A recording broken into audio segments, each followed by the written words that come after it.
ya alright tugiye gukomeza na Devious Maids.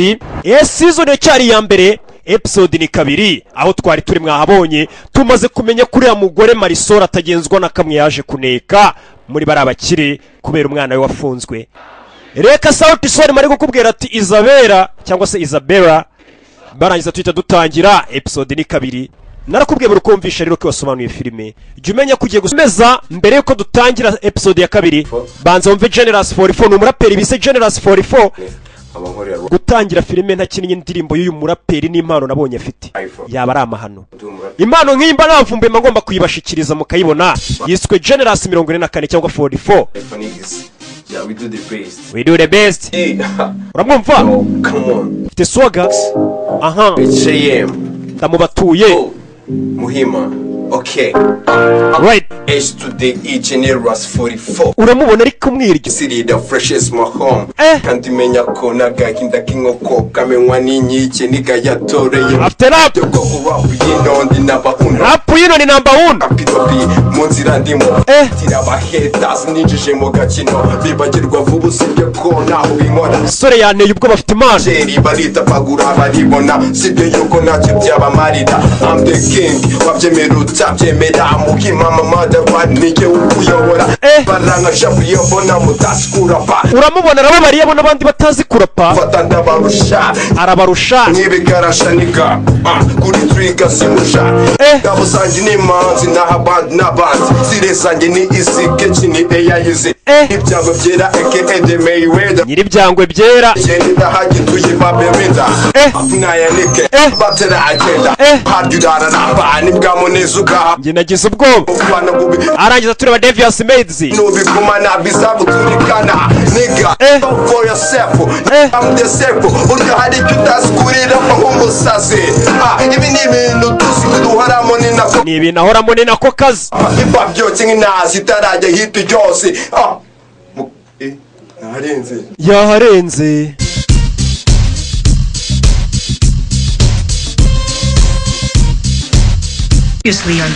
Incamake za Devious Maids. Atereka tujye tubwire polisi menye ukuri uwo ni Rose yabwiraga abakozi bandi Marisol uwo munsi yari ahari. Mama ndashaka gusohokamo hano. Mwana wanjye ndi kubikora ngo usohoke gereza. Marisol yese ajya gusaba akazi k'ubuyaya nako gukora mu rugo mu mbabarira ubuyaya ni ijambo ritari ryiza. Are you ambitious, Marisol? Ese Marisol nawe kuko uzi icyo ushaka? Ati ndi kugerageza kuvugana na avoka wamfasha kwinjiza umwana wanjye muri Amerika.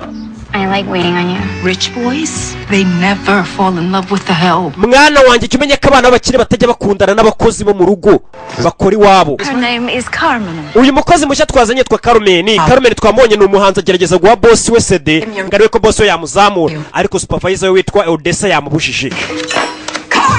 Carmen wa mujinga we yari yashize CD mu giparezo twamubonye Odessa yanyereye akubizo si Odessa nakaguru kacomotsemo. Reka dutangire episode ya 2. Odessa ari kwa muganga. Azamara igihe kingana icyo Odessa kwa muganga azamara icyumweru. Ngiye na Carmen ariko hano turaza kuharinda boss agiye mu rugendo. Nizere ko urwo muzarusigaraho neza. Sasa Odessa umwe wajyaga babangamira yagiye he? Yagiye kwa muganga. Uburuga abakozi barusigaranye hari ukuntu ba boss tujya ahantu kura abakozi tukabasigira urugo rwacu. Turabasigaranye urugo do. Ni Samu wa mukozi na mugenzi we wundi w'umukozi ari we Carmen. It's not right. Ega naga ari byo. Alejandro's never here. Kuva Alejandro boss agiye. He's touring. He's in this house what? 10 weeks a year? Ati inzu buni giye kubi yacu buretse uzurebe. Abakozi reka nkwereke rero iyo basigiye urugo buri anguragiye mu rugendo we. Reka nje nkwereke uburyo imbana kuza nibi. So it's immoral. If God blesses you with nice things, he expects you to use them. Ati man urabona bino ni ibintu byiza duhaye. Carmen atangira kwikuramo imyenda. Asigaranye urugo rw'umukire. Abakozi twabasigiye urugo doni kuri ababigenza. Alejandro won't thank God for his many blessings. I think someone should do it for him. Ayikuramo imyenda.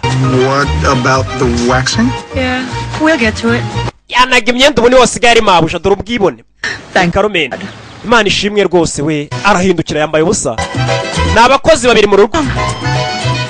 Nothing.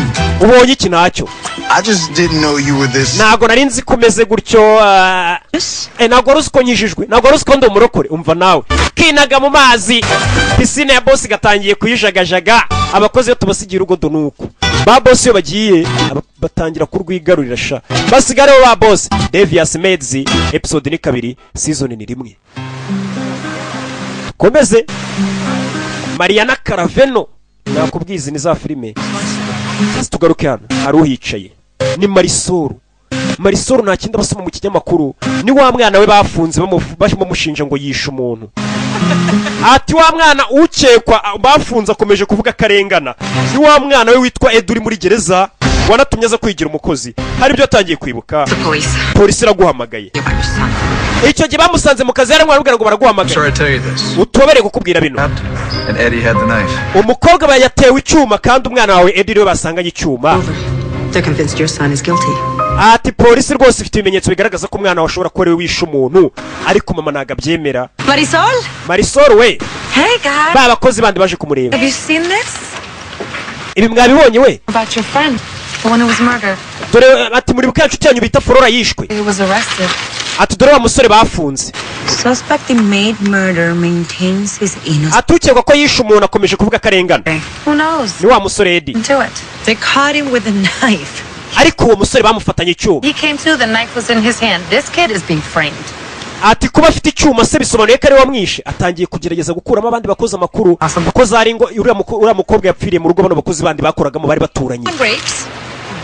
ambaye igipolisi asubona Carmen Did Flora ever talk about the palace? ese Carmen uwo mukobwa witwa Flora wapfuye yajyaga babwira kuri uriya muryango wa ba Powers ni rwa rugo yakoreragamo harimo uwitwa Evelyn Powell na Adrian Powell rwa rugo yakoreragamo atangiye kubabaza ari kuneka. Why would you ask that? ase kucyo tubaza ibyo bibazo I was in their house last Friday. nuko kuwa gatanu ushize nagiye gukora mu nzu yabo rwa rugo rwapfiremo umukozi atangiye kubabaza She was murdered in.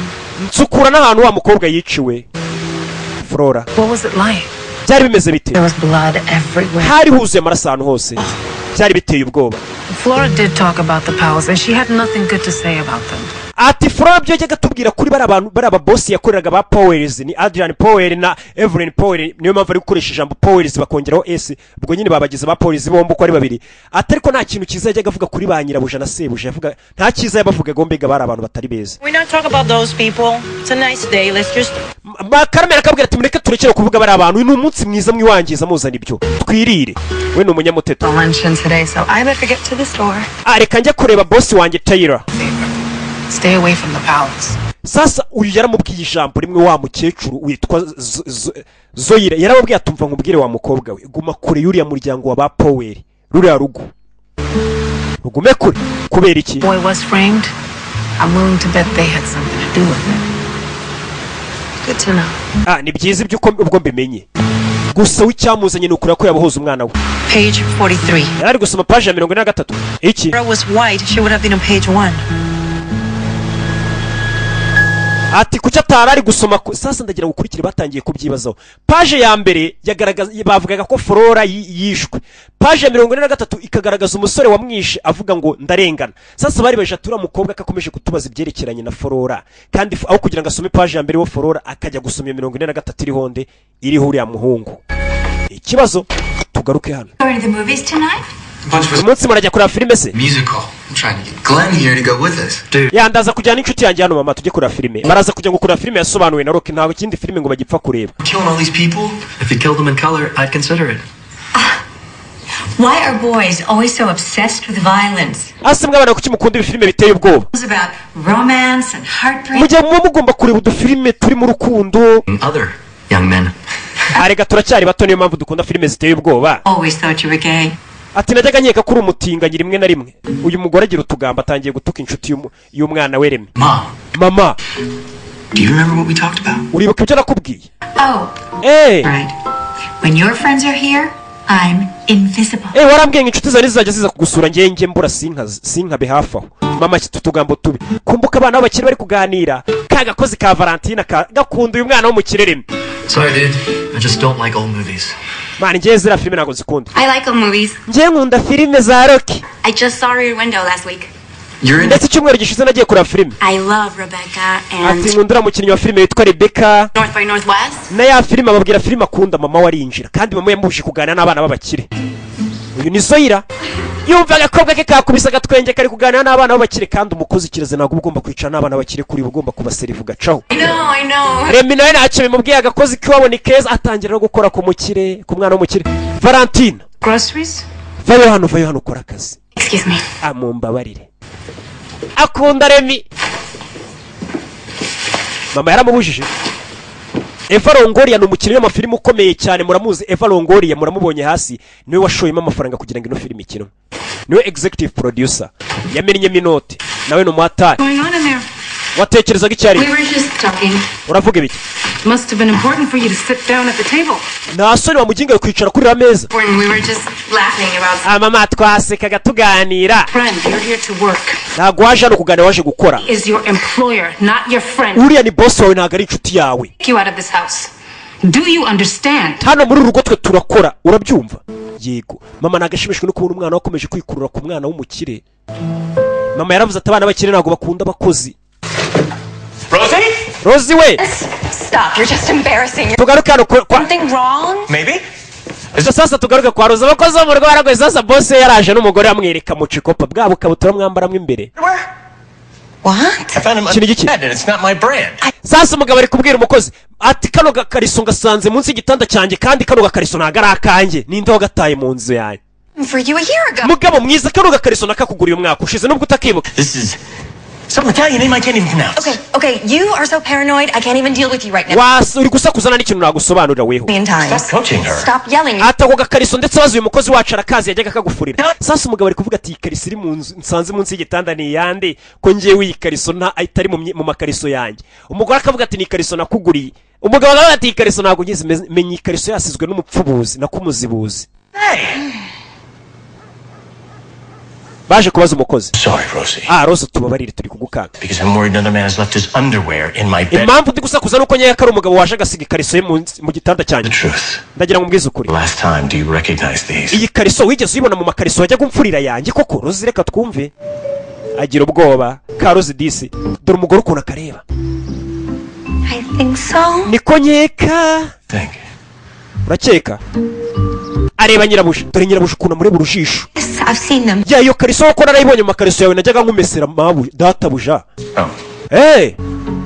gusa nkurikije urujisho umugore yamurebaga peri yarebaga umukozi we They get dressed. asheri ngaho genda wambare menye iriya kariso yarasizwe n'umuzibuzi nakumupfubuzi sorry urakoze rwose bigaragara ko uyu mugore ajya aca umugabo w'inyuma abakozi baraguha bafata reka njye kuyihekenya nako kuyimesa tuvuye hariya tugaruke hano ni Marisol wibuke we ntabwo ari umukozi wo mu rugo yaje kuneka hari umwana wapfiriye mu rugo rw'abakire bituma umuhungu wafungwa byitwa ko ari umuhungu we wamwishe yaje gukora iperereza arebe ko yafunguza umwana wamaze kumenya bishe uwo mukobwa koko banyabo Marisol. Madamu Marisol mbite Marisol we How about you? Have you had any luck finding a housekeeper? ese barabashije kubona umukozi wundi mu rugo ni rwa rugo rubaturanye ajya agakorera rwa rundi rwapfiremo umukobwa yahuye na Evelyn Powell oya He sent over this one woman, she was stone cold deaf. ati nahamagaye umugore wundi wari ugiye kudukorera ariko nasanze wagira ngo ntiyumva React when I'm screaming at them. yumva ari uko nsakuje Marisol You know, I could come and help you if you like.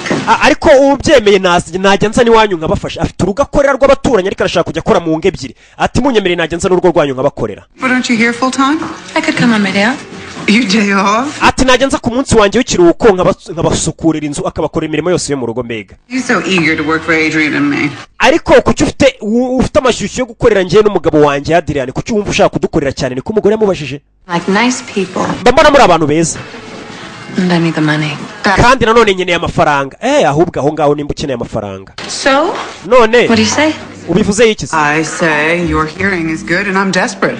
Let's do it. Great. reka tubikore rwose ujye ukore Get Taylor's permission first. ariko ugomba kubanza ukajya gusaba nyokobuja Tayira uruhushya rw'uko ku munsi wawe wakonje uzajya uza kunkorera cyangwa se umunsi w'ikiruhuko abakozi bondi bandi bagira umunsi w'ikiruhuko namwe mujye muba ku munsi wawe w'ikiruhuko ugiye kujya ukankorera kandi ari abaturanyi No say over what I do on my day off. ntabwo ari ngombwa ariko ko nsaba mabuja uruhushya rwo kujya nza ku munsi wanjye w'ikiruhuko kuko umunsi wanjye w'ikiruhuko ngukoramo icyo nshaka ntabwo ari ngombwa kumusaba uruhushya. So we have a saying here in Beverly Hills. uzi muri Beverly Hills muri karitsiye yacu ukuntu tuvuga Beverly Hills mbega ni umujyi w'abakire mbega ukumva ngo Gatsata ni umujyi utuyemo abakire Nyarutarama ni umujyi w'abakire mbega abakire tugira ahantu dutura.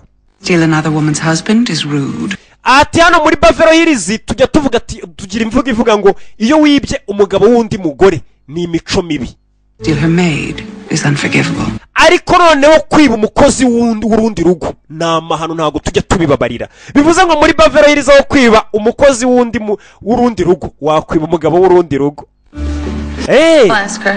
ndaza kujya kubasaba uruhushya noneho ndebe nimba banyemerera. Beverly Hills muri ntabwo ibyo nabyemera yaje gusaba uruhushya kubera iki? May I ask why not? Because you should be resting on your day off. oya ku munsi wawe w'ikiruhuko ugomba kujya ujya kuruhuka ntabwo ugomba kujya ujya gukorera abandi bantu. It just makes me uncomfortable. njye ntabwo binshimisha ntabwo nshaka kujya gukorera abaturanyi ku munsi wawe w'ikiruhuko. ariko ni inshuti zawe bari abaturanyi. Evelyn Powell comes to my home several times a month. Evelyn Powell uriya mugore aza hano tugaseka tukaganira. Her jokes. But make no mistake, she is not a friend of mine. ariko utabyitiranya kuva uriya muturanyi Evelyn Powell nubwo ujya ubona dusekana dusurana ntabwo ari inshuti yanjye. ni ka gatwenge gace hejuru y'agahinda. tugaruke kuri Adrian Powell. Evelyn Powell yaje ari kuri telefone. Well, you take care. Bye. muri rwa rugo uyu mugabo nawe ari gusoma kuri cya kinyamakuru. Marisol. ninde mwavuganaga ni Marisol. One day a week. Taylor said no. ati yari ari kumbwira ngo yasabye uruhushya nyirabuja Taylor rwo kugeza kudukora ku munsi w'ikiruhuko nyirabuja aramubwira ngo ntabwo bishoboka. kandi yashaka kugeza kudukorera. atoke. You're wearing your smug smile. kuki uri guseka se? The one that makes me want to strike you. The day Marisol worked here, we spoke. umunsi Marisol aza gukora hano twaraganiriye. I could tell she was interested. nabonye ari umukobwa rwose ufite ishyushyu ryo kuza gukora hano. Skin crawls? It doesn't mean she's attracted to you. So Taylor said no, huh? nuko ngo Taylor yanze ko Marisol azageza kudukorera. Still, I shall have a talk with her. reka njye kuganira noneho na Taylor ndebe nimba uriya mukozi yageza kudukorera wabo Marisol.